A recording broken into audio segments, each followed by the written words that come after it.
It's a normal relation, but normal relation has been very, very difficult and dedicated to maintain.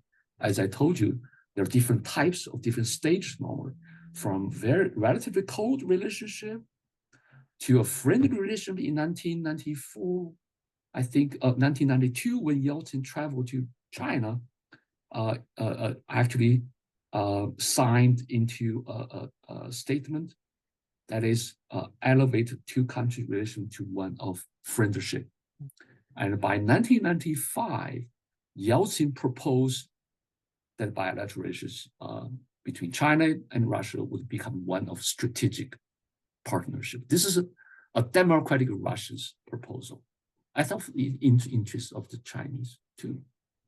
So the Chinese and Russia have been moved gradually from the lower level of bilateral or normal to relatively high level, short of alliance. It's not alliance.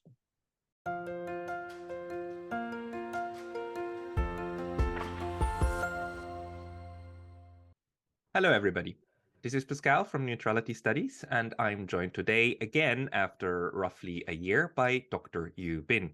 Dr. Yu Bin earned his PhD from Stanford University. He's a senior fellow of the Russian Studies Center of the East China Normal University in Shanghai, and the author of 6 books and more than 150 chapters and articles on China or Chinese-Russian relations. Most impressively, though, Dr. Yu Bin has been writing in-depth quarterly updates on Chinese-Russian relations for the past 24 years. They are all available online at Comparative Connections, link below. And honestly, the depth of the analysis and the consistency of his writing is mind-blowing. Yu Bin, thank you very much for joining me again. Thank you. My pleasure to join you forum after 11 months since the Russian military operation started.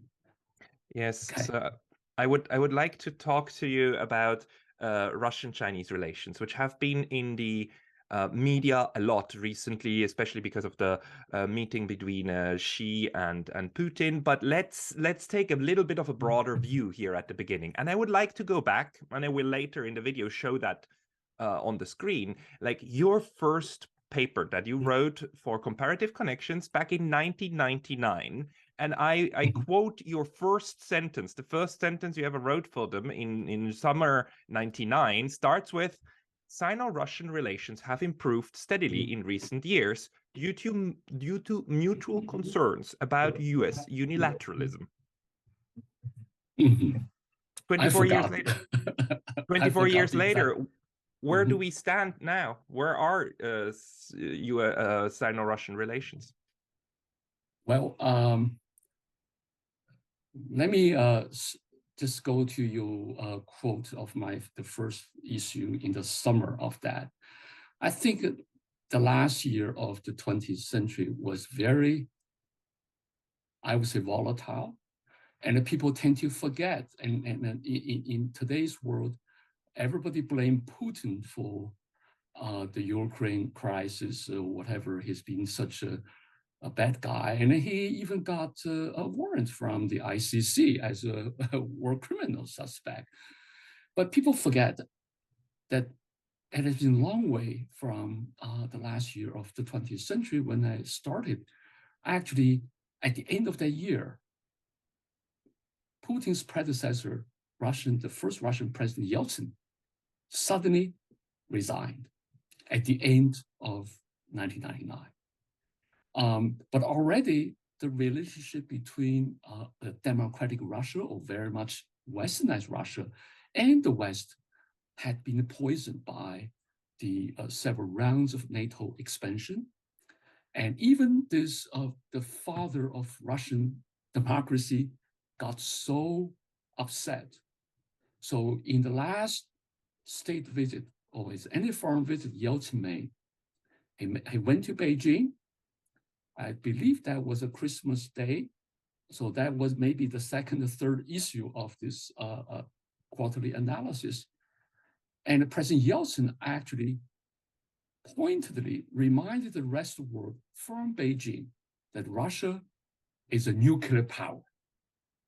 This was more or less like Putin did shortly after the special military operation started in Ukraine this time.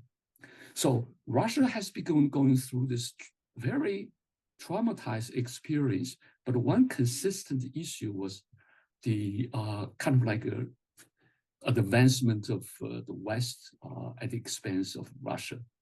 Yeltsin was furious because of the Kosovo issue, in the bombing of the former Yugoslavia, today's Serbia, and when bombing started, actually, Yeltsin ordered his foreign minister to return to Moscow when he was in the middle of flying to the United States. But that was a hell of time, I think, 1999, and something that just before that, Chinese embassy was bombed, and China was, became a victim of this NATO relentless bombing, which lasts for almost 100 days, and NATO used depleted, uranium bombs.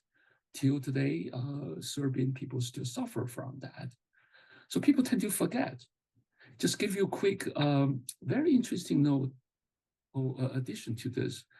Shortly after September 11, the special military operation started this last year, a prominent scholar in the Brookings Institution, she also served in the Trump administration as an advisor on Russia.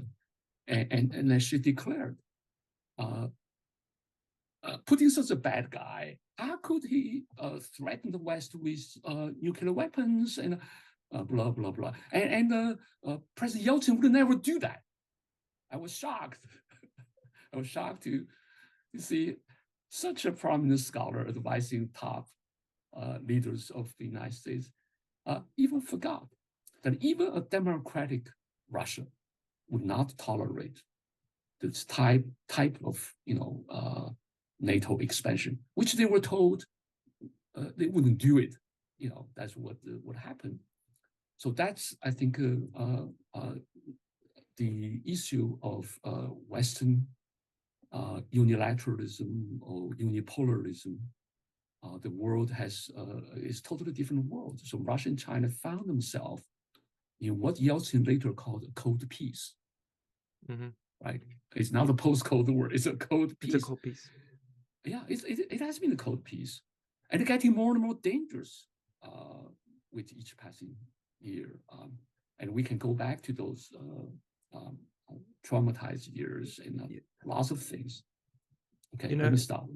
I need to tell you an anecdote here, because I believe that that something seriously dangerous is going on when even scholars become indoctrinated.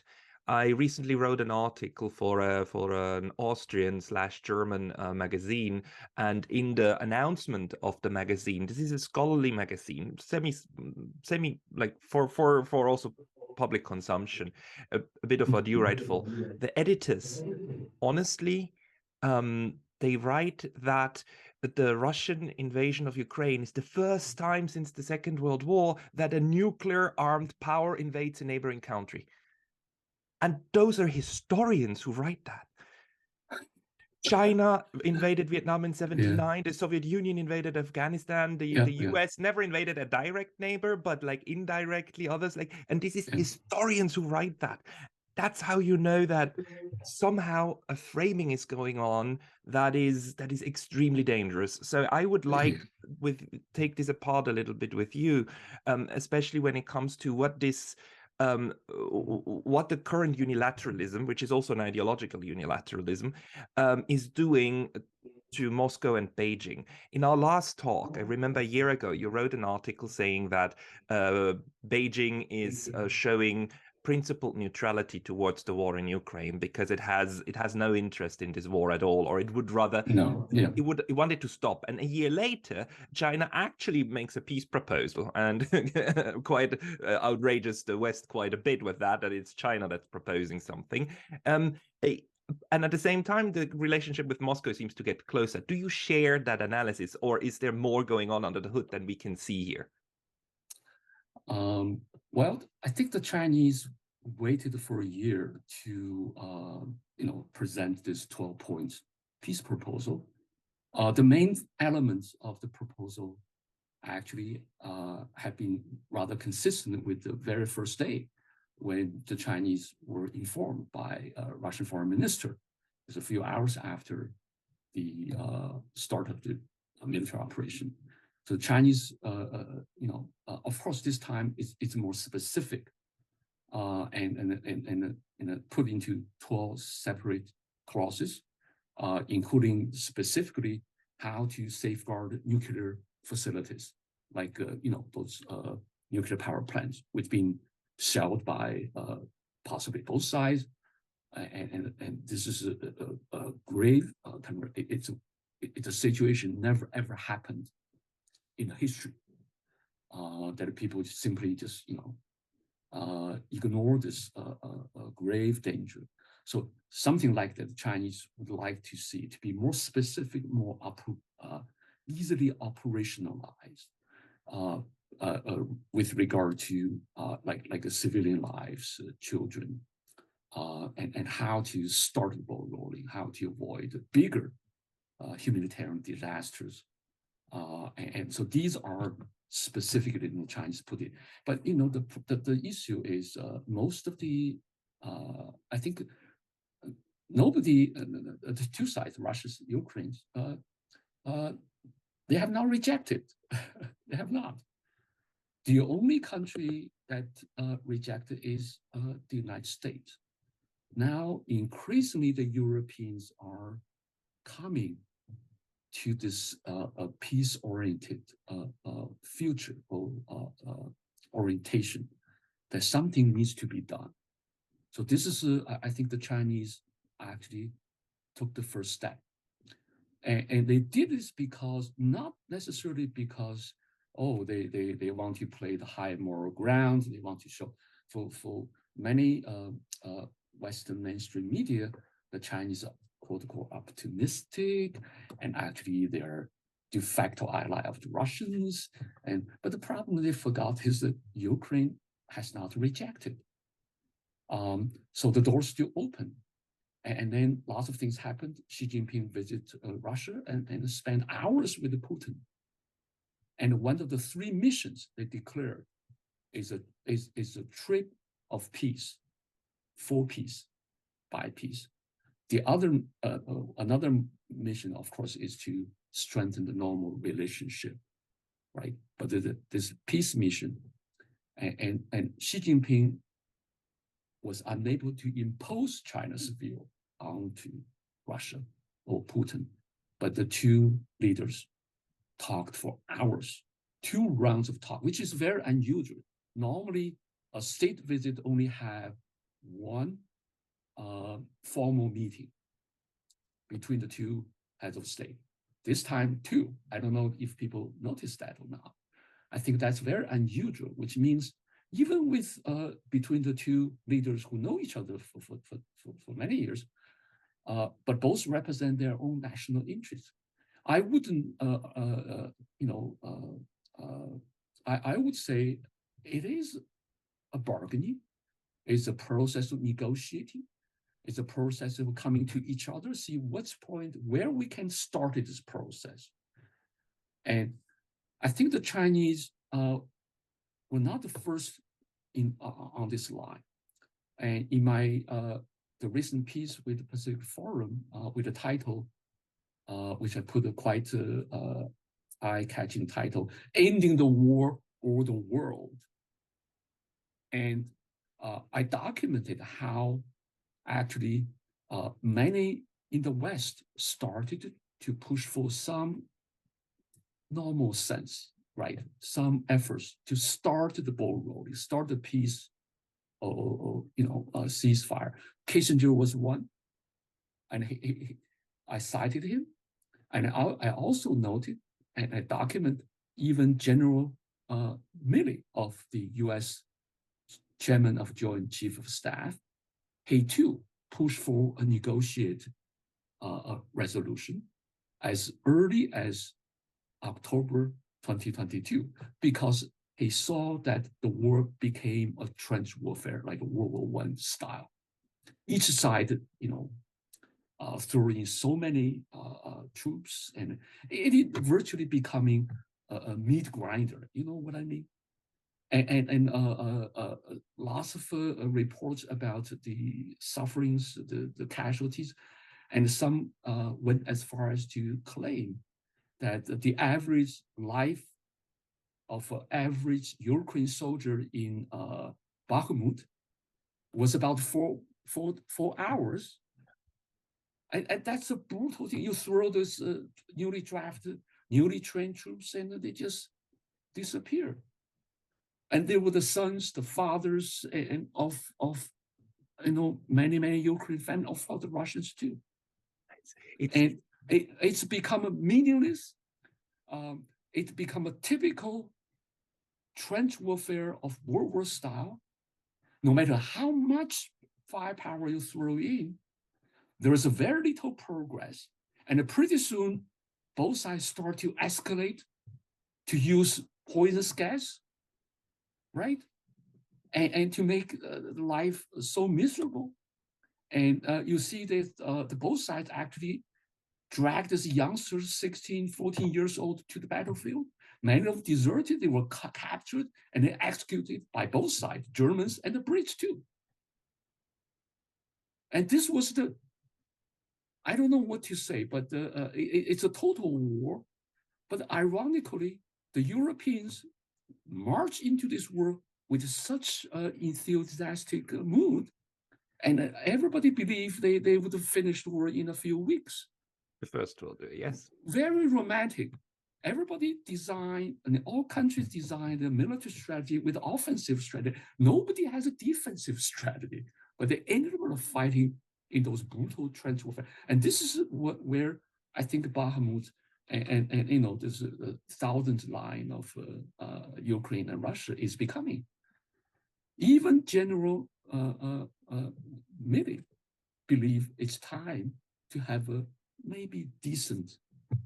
It's pointless to go further. I think all these things happened before China actually make the move. Of course, other countries like Turkey, right, like try to push for, but China believe it's time to do something, and also because it's getting so dangerous. And the talk about the nuclear weapons, the use of nuclear weapons, never happened, even at the height of the Cold War, that both sides talk about. And nuclear facilities were threatened, bombed. And I think the Chinese believe, and try not just for its own interest, but also for the stability of the whole world. There are many other thinkings I want to get into, but I think these are a few major events that eventually led to the Chinese move to propose those. You have to start from somewhere, by the way. Otherwise, even if it could mean delay or ignored by both sides, but you have to start it. And I think there's increasingly in both Europe and in the United States, there has been a growing sense of fatigue, right? Do you believe that the current visit of Mr. Macron and the comments he made has anything to do with a new kind of European approach toward liaising with China in order to end the war in Europe? Macron came to China for many other reasons, and including economic reasons, which is one of the major tasks he tried to do. But obviously, ending the war was, or find some solution other than continuing this combat is increasingly in the interest of certain European countries. I would say maybe the let me borrow from former Secretary of Defense of the United States, Donald Rumsfeld, and he divided Europe into the old Europe and new Europe. The old Europe opposed the Iraq War, the French Germans in 2002, 2003, right? And he said, we don't care about them. Look at the Poles. There's a new Europe, Eastern Europeans. So I think different parts of Europe may react differently, but there has been a general sense that because European economy suffered, European too has been plagued with lots of economic hardship and the influx of refugees and the rising tension with Russia. And you don't have to mention this destruction of the Nord Stream, which is unprecedented in the history of at this time.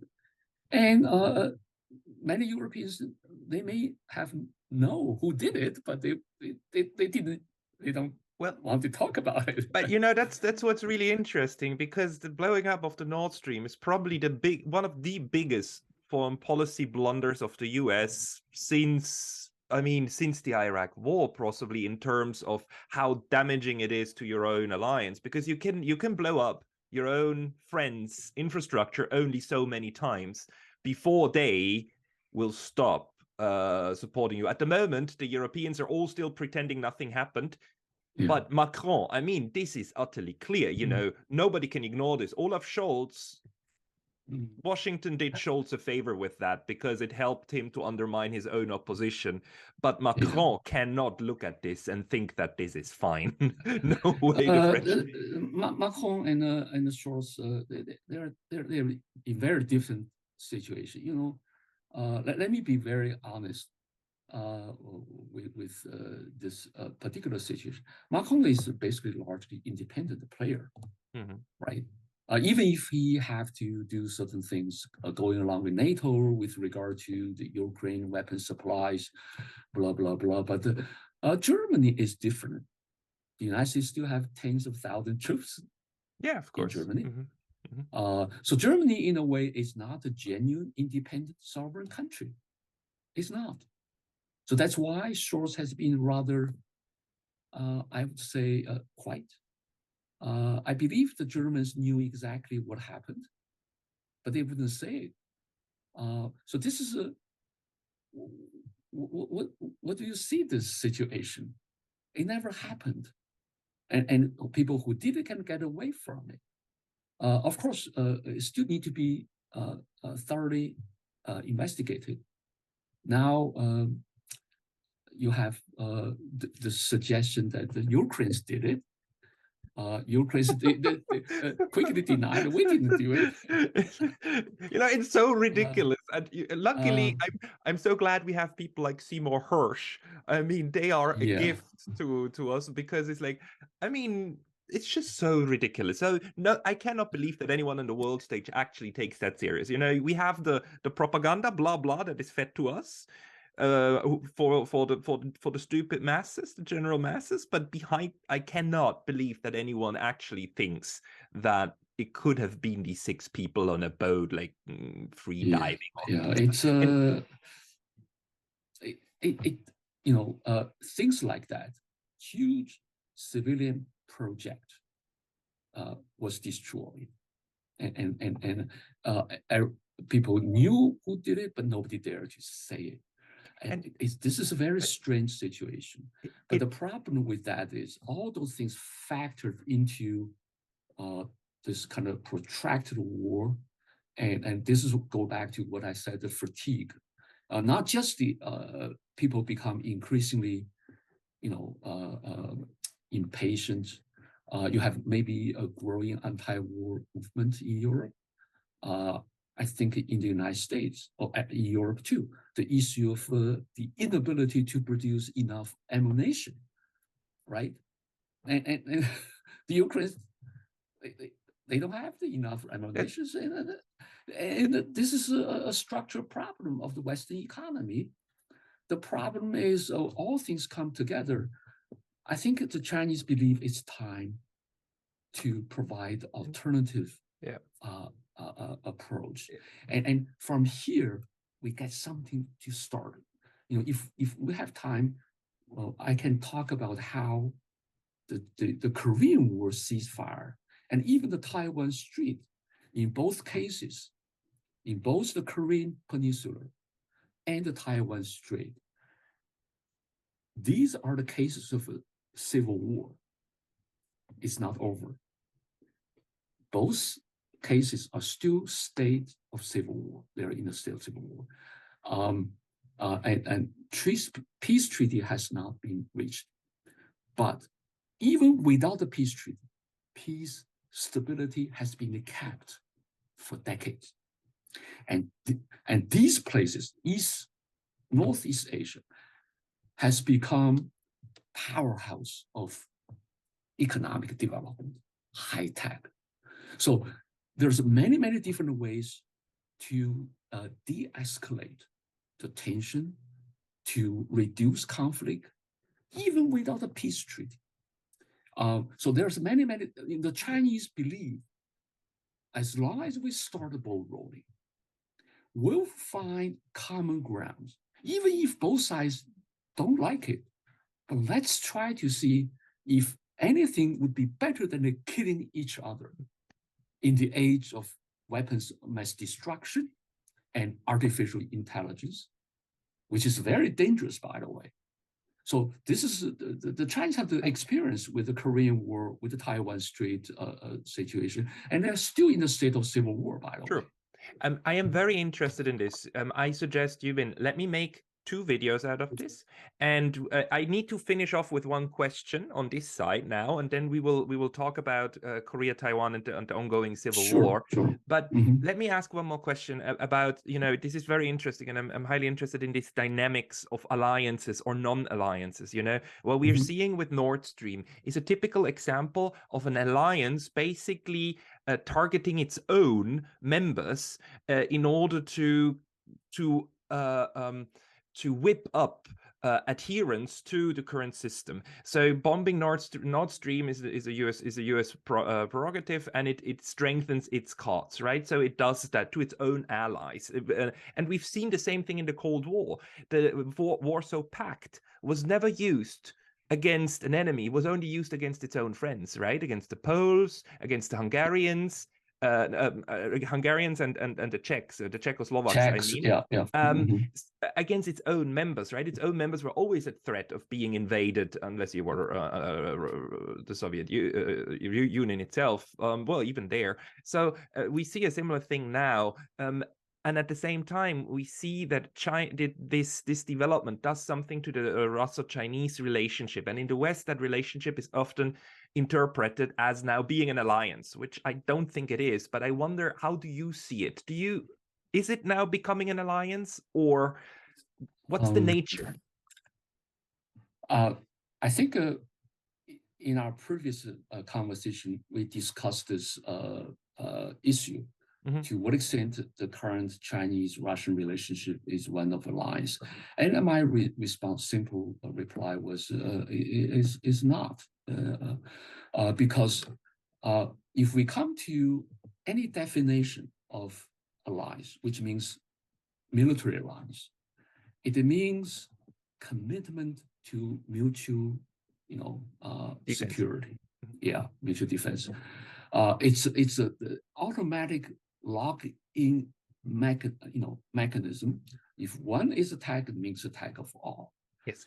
So military alliance must have this mechanism, and this is not part of the China-Russian relationship, which I define as a normal relation. But normal relation is a wide range of different shade or different type. Let me give you 3.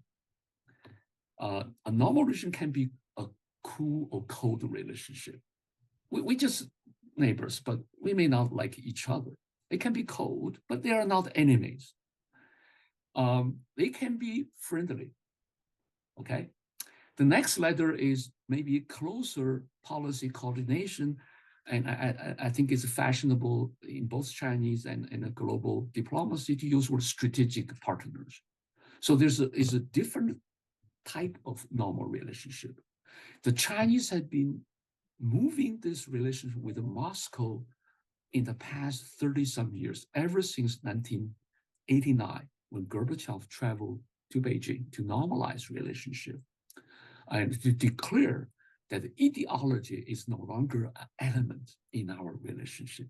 You know, ideology means it means a strong opinion like communism, liberalism. You know, these are very value-laden concept. You know, good guy, bad guy. Both sides believe ideology should be off the relationship, and would judge each other according to our interests, even among two communist countries. That both sides accept what Deng Xiaoping proposed, the peaceful coexistence. You know, for the Soviets, this was a big issue because they argue strongly that as socialist countries, we should have international communism. Mm-hmm. This is the way they excuse the invaded, you know, Czechoslovakia, Poland, you know, during the Cold War. But this time, Gorbachev accepted Deng Xiaoping's version that even relationship between two communist countries, we should respect peaceful coexistence. We should not interfere into each other's domestic politics. This is the Westphalia system, by the way, sovereign states, right? And that's the basis of modern nation-state system.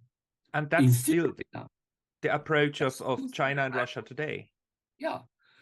So Gorbachev and Deng Xiaoping actually adopted something new. So ever since 1989, the two sides try to develop relationship or interact without the kind of ideological stuff that my communism is better than your communism. Now, liberalism or democracy is better than yours. We must change you. We must, you know, interfere into your domestic affairs. This is like a 30 years war. If you don't have my religion like a Catholic or Protestants, I'll kill you. The way to judge each other is solely based on beliefs, my perception or my view of you, but rather than say what you've done to each other. So I think from that point onward, the two sides actually try to stay away from this thorny issue of ideology, of good guys, bad guys, good communists, bad communists, and try to move into normal state-state relationship. And this is actually the basis of the stability. And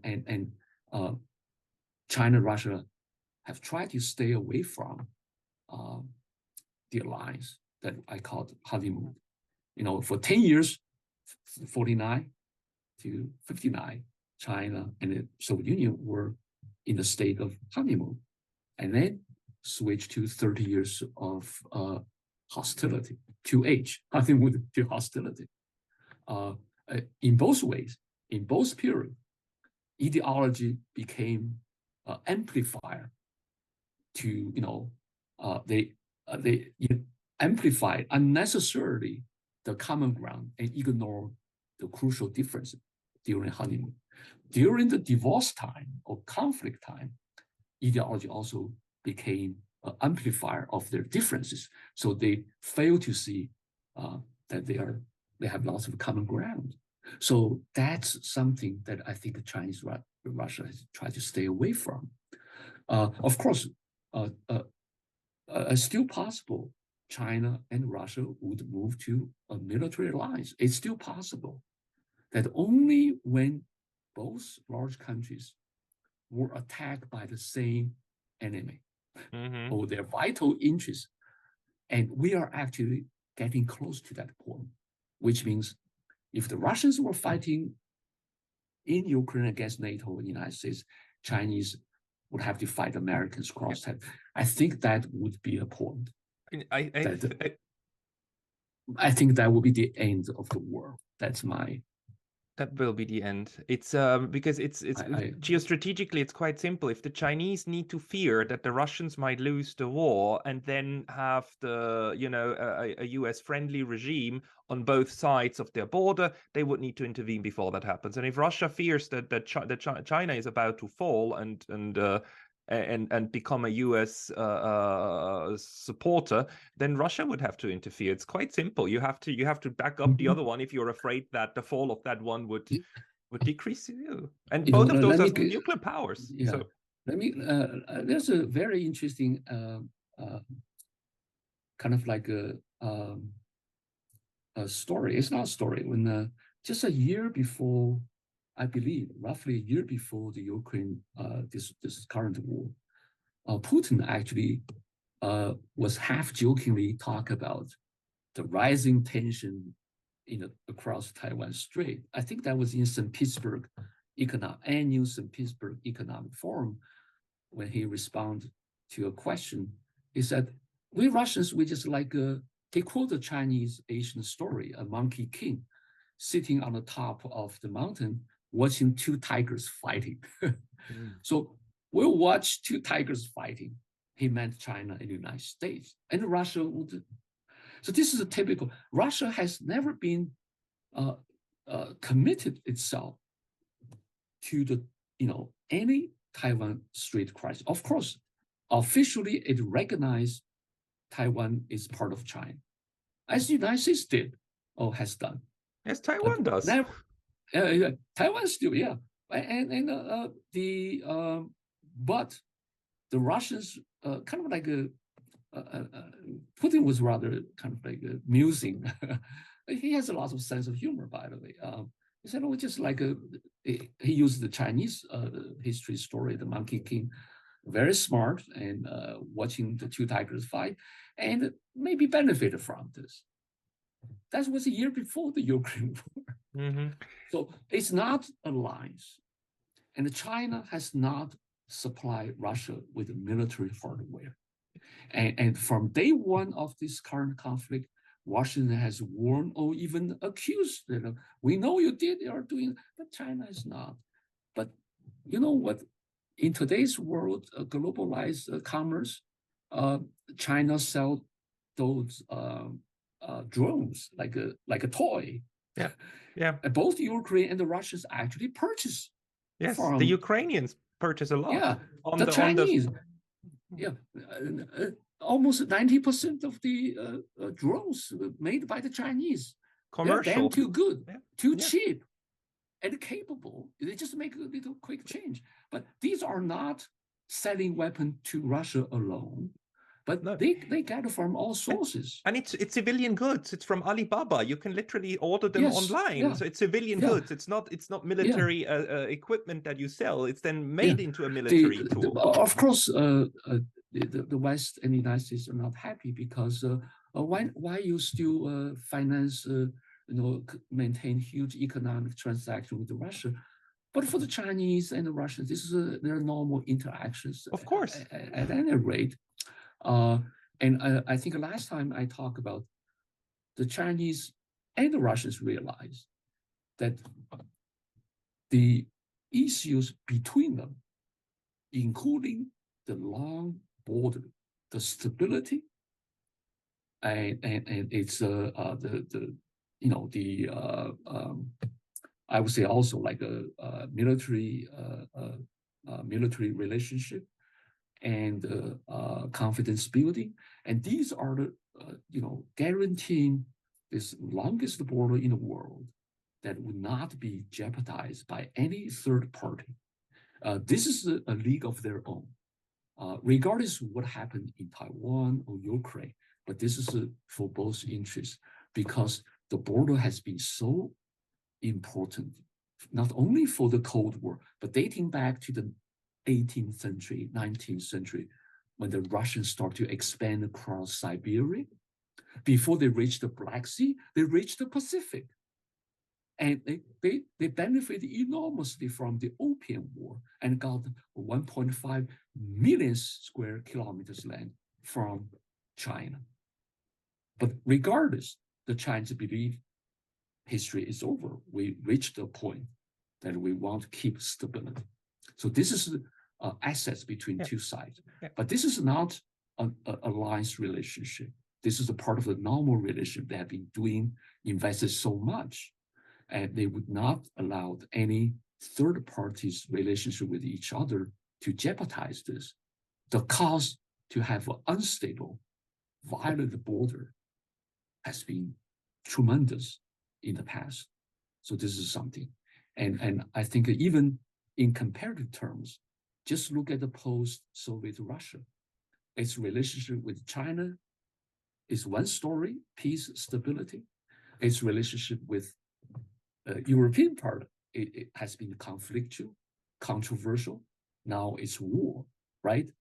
The same Russia has two very different stories of its relationship with its neighbors in the East and the West. I'm not saying the Chinese are better people. The Chinese, obviously, have a different approach to the border issue. And at the beginning of the Soviet implosion, which was a hell of a time for everybody around Russia, suddenly you'll find this the biggest real estate in the world, a piece of real estate land, littered with tens of thousands of nuclear weapons. And you have the rise of extremism. And how to stabilize the post-Soviet, space has been a tremendous task for both sides. I think the two stories, the fate of two Russian borderline, should be a classic case study for international relations. How come China and the Russian relation? The border is 7,000 kilometers, by the way. Yeah. The East Coast, the West front. Let me borrow this kind of like a phrase. All still quite on the Western front, which is ridiculous. All still not quite in the West front. It's conflict never stop. And I think students of international can compare why Russia's two large neighbors, the borders with them have been in very different fate. So we need to learn something from this. So this is how the stake between their normal relationship.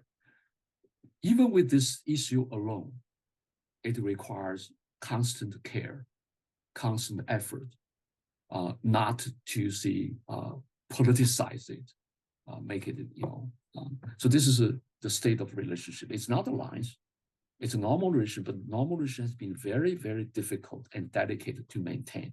As I told you, there are different types of different stages normally, from very relatively cold relationship to a friendly relationship in 1994, I think 1992, when Yeltsin traveled to China, actually signed into a statement that is elevated two-country relation to one of friendship. And by 1995, Yeltsin proposed that bilateral relations between China and Russia would become one of strategic partnership. This is a democratic Russia's proposal. I thought in the interest of the Chinese too. So the Chinese and Russia have been moved gradually from the lower level of bilateral or normal to relatively high level, short of alliance. It's not alliance. I agree with you. And yeah, Yubin, I will we'll make a break here and then we continue with the second topic. Thank you very much for the first segment. Okay, thank you.